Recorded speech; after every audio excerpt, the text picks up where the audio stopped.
Thank you for joining with us today. It's an absolute pleasure. Okay, good for you. Uh, Despite the technology. So, as I mentioned in our introduction here, you're the founder of the world-renowned theater company, um, Grey Eye. Now, tell us more about this company, and I feel like I'm enunciating it incorrectly as well. Well, grey eye is how we pronounce it, as in grey eyes.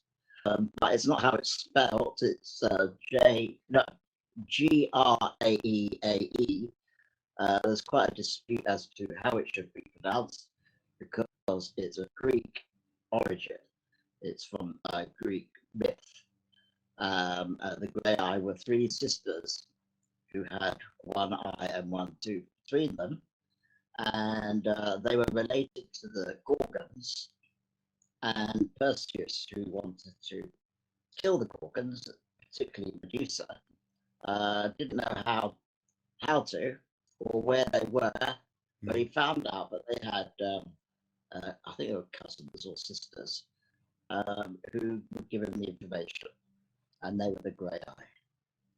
And if you were to watch Jason and the Argonauts, or I think the latest film about the Greek myths, what was it called? Titanic, not Titanic, the Titans, Clash of the Yes. Titans.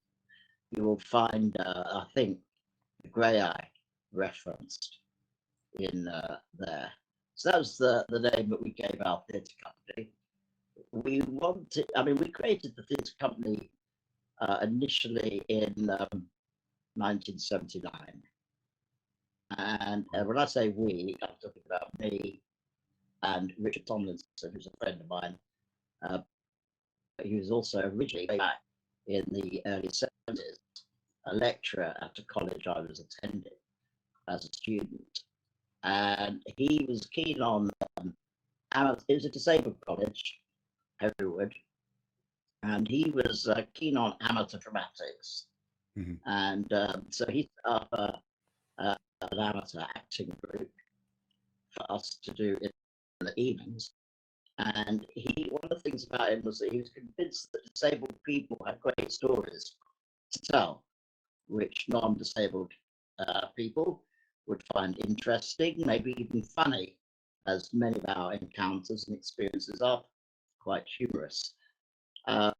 So he decided to create a show which originally began with a title, Never Mind, You'll Soon Get Better, which was a typical thing doctors would say to disabled people or any patient or whatever, giving you a pat on the head.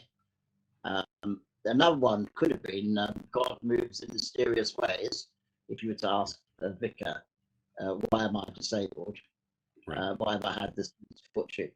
But anyway, at first it was called Never Mind. Then I arrived at the college, very keen to do acting, as I was doing some acting of my own from an amateur point of view before arriving at that college. And so I quickly got in touch with him and said, I want to join your club, if you want to call it that. And so that was it.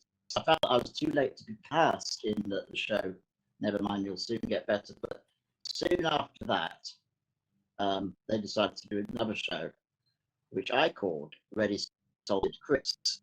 Now, I don't know if you know about crisps.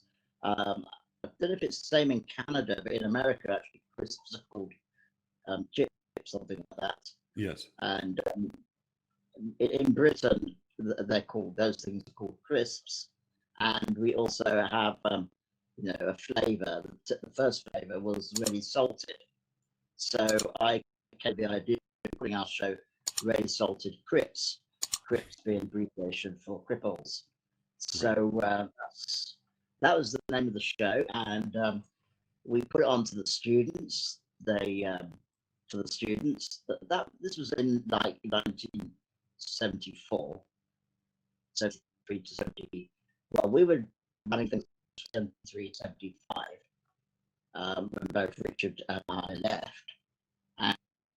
And it was well received by our fellow students.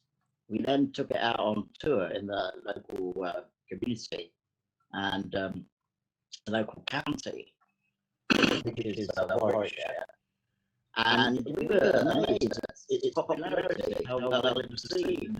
You know, the show was sort of vaudeville show with singing, dancing, lots of humour, lots of sketches, and with various issues that disabled people had to come up again. You know, anything to do with education, accidents, the medical profession, etc. That was the show, which was presenting our perspective, facets of disabled living. And then after that, I started our ways. I was going off to university. He was to the United States to teach disabled students at Illinois University. So everything was hands. But before we left, he said to me, "Did I fancy setting up and mesh for one day?"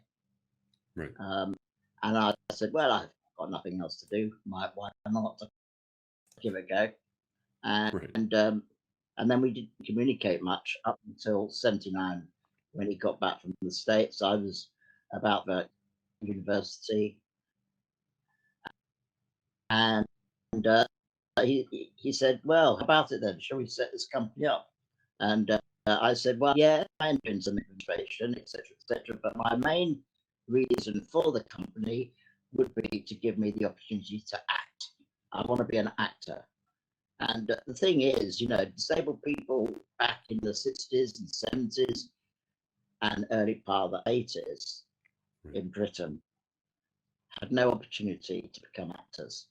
We were accepted at drama schools, drama colleges. I tried.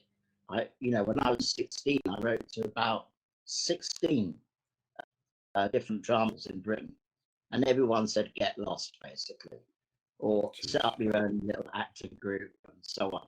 And I tried various different ways to get into acting. I thought, well, if I worked in an advertising agency and I was making TV commercials, maybe I could act in those. And if I'm the boss, the agency, they've got no choice but employ me in the. And then I thought, and often actors in commercials, move on to TV drama and so on. So I thought this was going to be my way into acting, but that didn't work out. Partly because I didn't like advertising and the industry. So I didn't. I did work for a while in an agency for about 6 weeks, and then I resigned. And the main reason I resigned actually was because we were very far integrated in the theatre company. We had got various gigs lined up. We're talking 1980 here, and one of our gigs was going to be in Canada, in Winnipeg, at the International Rehabilitation and Disability Conference. And we persuaded the organisers in Winnipeg that we had, a really good theatre company, and actually we were just starting out, and we only had one show, which we turned the show, which we called originally Really Salted Crips, to sideshow. And that was mainly because Richard had gone to the States with disabled students over at Illinois University, and they had